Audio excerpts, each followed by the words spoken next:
Avec une affiche ou un spot de 15 à 20 secondes, la publicité est capable de raconter une histoire individuelle, mais aussi de témoigner d'une histoire collective.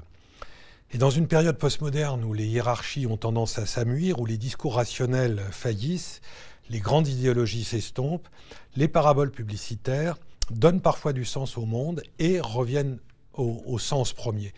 Nous allons regarder un certain nombre de films qui travaillent sur des récits fondateurs, voire anthropologiques. Le premier de ces films est le film sur charal, la viande charal.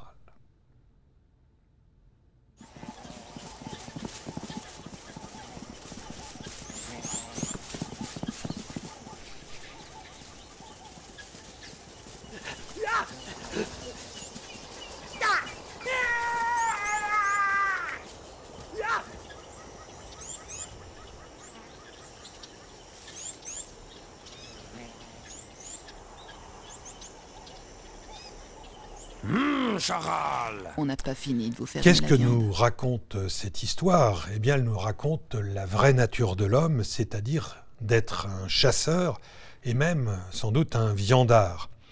C'est comme cela, d'ailleurs, qu'il a su assurer sa domination sur la nature et les autres espèces. On a là, évidemment, un struggle for life qui passe par l'acquisition des protéines animales acquises par la viande, mais on a surtout l'idée que l'homme aime se mesurer à l'autre, se mesurer à la nature. Et Nietzsche, d'ailleurs, ne disait pas autre chose lorsqu'il disait que l'homme s'est désigné du nom de Mensch, c'est-à-dire l'homme, mais aussi celui qui mesure. Et nous sommes aujourd'hui de plus en plus partis dans une ère où l'homme veut se mesurer et mesurer les différents éléments de la nature, quantifier absolument tout et évaluer. À propos de se mesurer, nous allons maintenant voir un récit anthropologique fondateur avec ce film de Wilkinson, pour les rasoirs Wilkinson.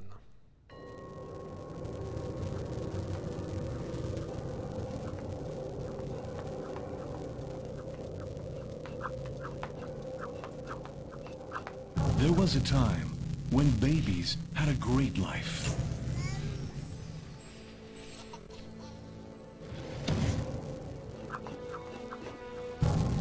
The softness of their skin got them all their mom's attention.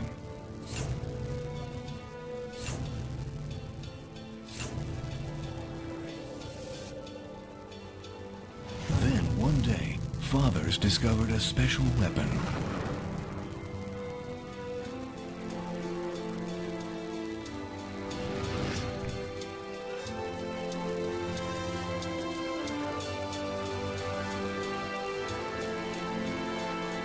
From now on, fathers and sons can fight on equal terms.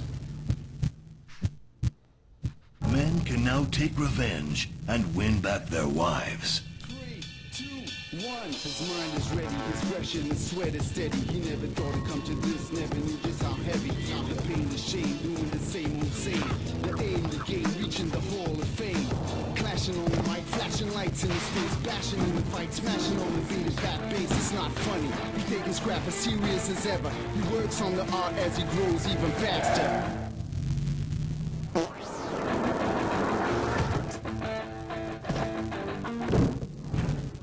To get their moms back, there's no choice but to fight. The eye of the kitten, slapping steaks in the kitchen. Offbeat, no flow, nothing but nothing. Fight for kisses.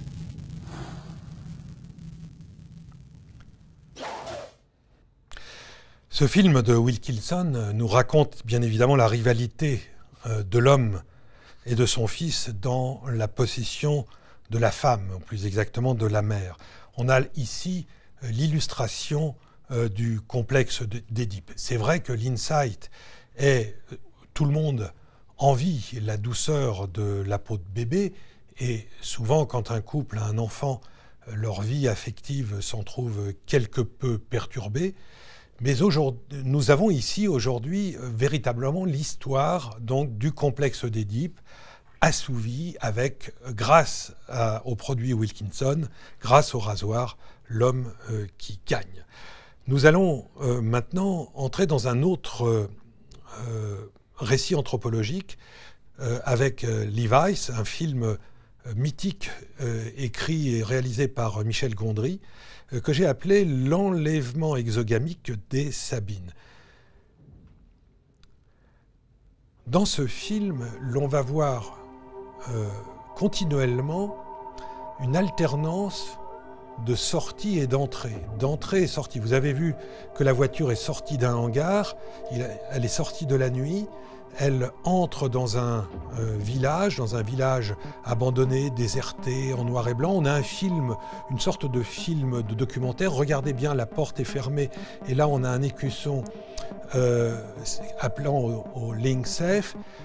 On est en caméra subjective, on hésite à entrer, on entre dans le drugstore, on commande quelque chose, le film est muet, le vendeur, le patron donne une boîte de préservatifs, scandale, la petite fille, elle, est complice, on glisse dans la watch pocket, dans la petite poche, on fait entrer la boîte dure de préservatifs, la boîte rigide dans cette double petite poche watch pocket.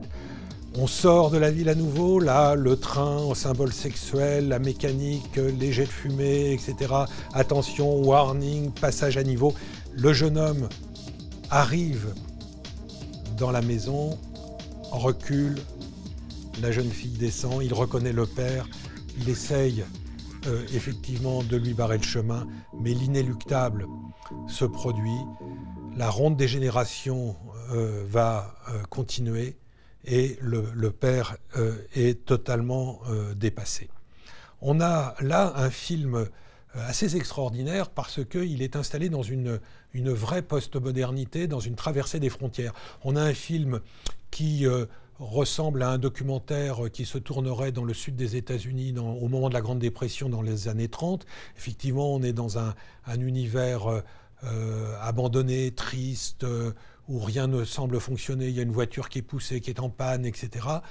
Dans ce monde dévasté, la seule chose effectivement qui fonctionne, c'est l'amour de ces deux adolescents qui vont au fond perpétrer la ronde des générations au travers de l'acte d'amour.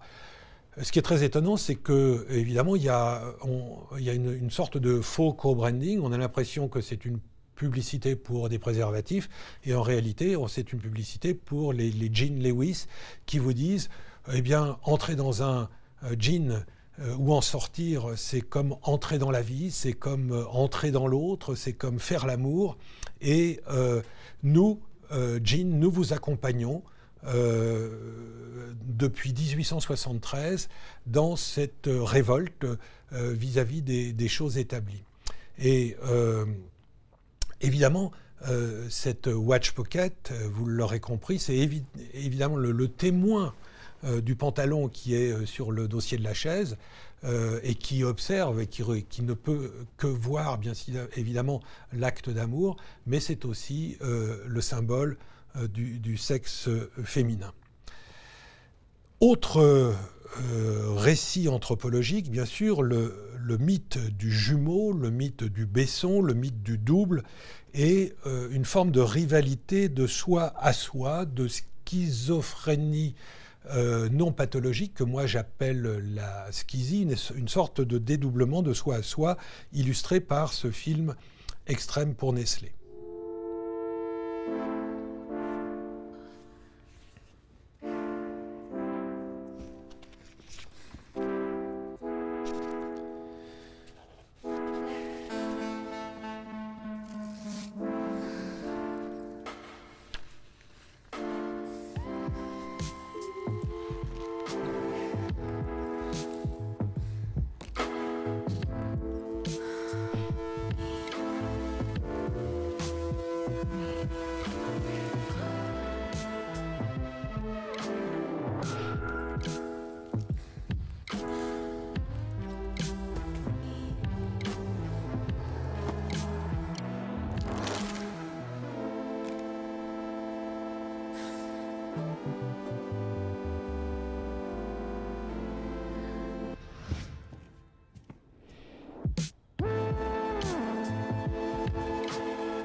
extrême, jusqu'au bout.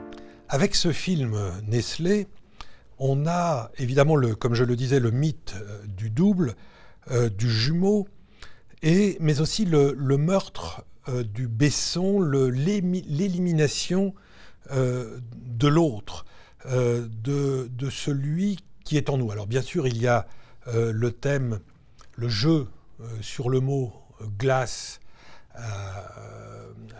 à sucer, le ice cream et la glace, mais on a là une sorte de jeu de la tentation qui vise à éliminer la part mauvaise qui est en soi dans une forme de super teasing.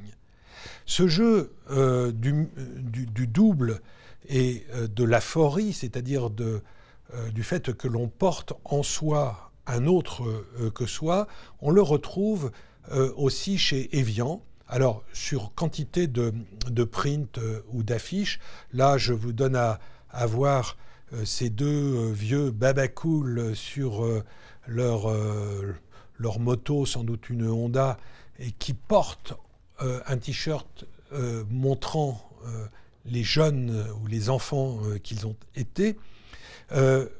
Au fond, ce que nous dit Evian, c'est que nous portons en nous, et on le voit dans ce film-là, l'enfant qui ne nous a jamais quittés et qui ne nous quitte jamais, même si on n'imagine pas qu'il est encore là. Je veux dire par là que nous sommes enceints de nous-mêmes et nous sommes sans doute non pas un âge arrêté, mais une somme d'âges. Et cette glace, ce miroir, va permettre à ces gens qui vont passer de retrouver au fond la force et l'énergie de leur jeunesse.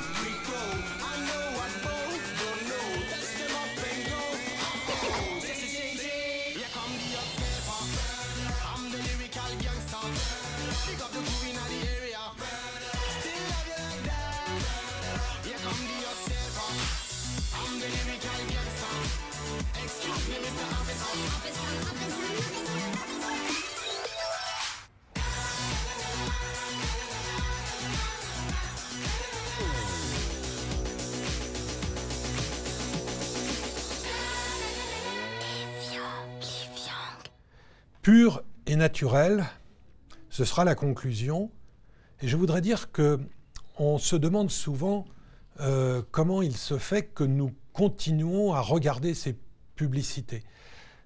Jean Baudrillard, dans Le système des objets, compare la publicité au Père Noël. Il dit, au fond, quand on est petit, on croit au Père Noël, et vient un moment où dans la cour de récréation, on nous dit le Père Noël, ça n'existe pas, c'est pas vrai. Et pourtant, on sait qu'on a intérêt à faire croire à nos parents qu'on continue à y croire, ne serait-ce que pour continuer à avoir des cadeaux. Eh bien, la publicité, au fond, c'est la même chose. Vient un moment où l'on arrête de croire à la magie des produits ou des discours qui nous sont présentés, et pourtant, on continue à aimer, croire à cette publicité.